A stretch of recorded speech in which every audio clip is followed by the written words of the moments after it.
Look at the perp across the street. I tell you, they'll stand out there in the damn snow. Right? They'll stand out there in the snow.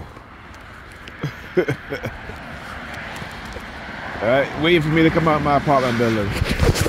Oops, my phone almost fell out my hand. Yeah. Look, look, look, sees me. Look at the dog, sees me. Look. Look. As soon as he sees me. Right? Look.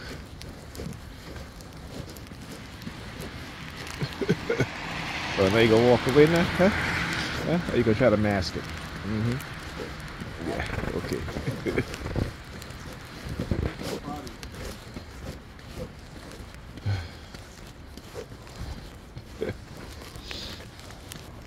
Yeah, hey, as soon as he sees me, as soon as he looks at me,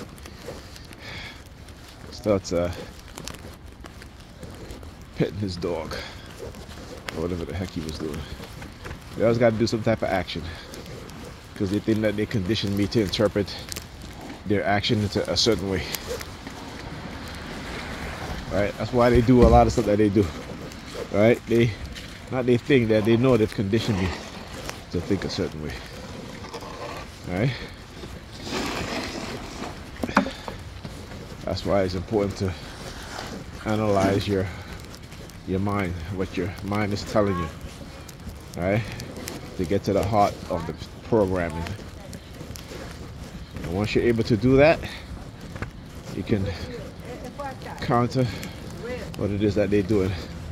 You know, last night I was looking at is a YouTube channel. What's his name again? He's a lawyer, black lawyer. I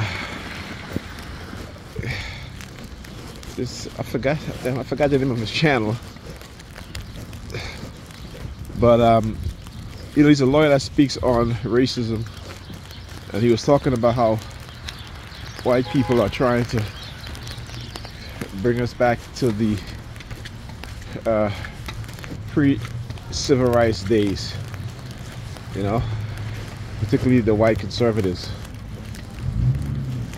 And but I've been saying that for a long time, right? The people who created this technology, who operate this technology, it's exactly what they want to do: condition our minds, particularly black people's minds, to be so docile that when they start to reintroduce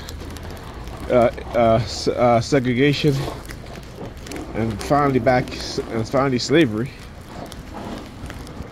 you know, that we won't do anything, we won't say anything, we'll just be mindless sheeps obeying, right?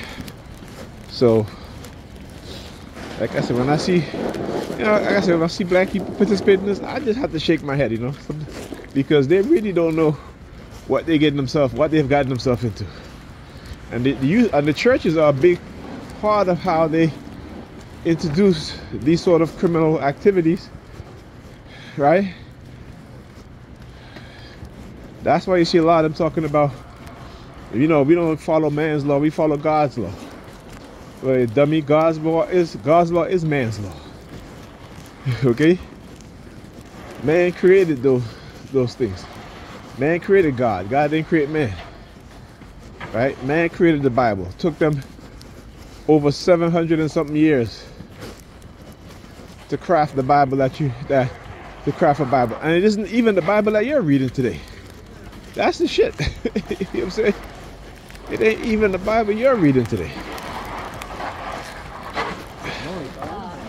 Like I said, which book you following? Right? Which book you following? Which book you reading? Which book you believing in? Whose God you believe in? It ain't your God. Right? 'Cause your God's supposed to look like you. Your God is supposed to want better things for you. Right? Your God is not supposed to have other groups of people subjugate you and make them wealthy while they oppress you. Right? Right? So come on. But you can't tell the indoctrinated mind nothing. You cannot tell the indoctrinated mind anything at all, because, you know, those that have the power, the resources, the technology, can do anything to us at any time. They can poison our waters. They can poison our environment. They can give us cancer, asthma, all these things, right? And we can't do anything to stop them. Not to say we can't do anything about it, but we cannot do anything to stop them. Okay? I mean, what still surprises me is that, you know, you have no government official that poisoned a whole town in America been brought up on criminal charges and been prosecuted and indicted and convicted. So yeah, there you go. And they got a black man to do it to his own people, right? A black man to do it to his own people. Sounds familiar? Okay. Like the Sambos before, we have Sambos still alive, and Sambos will be in the future. We just gotta find them, seek them out, and neutralize them. Okay, talk to you guys in the next video. My bus is coming.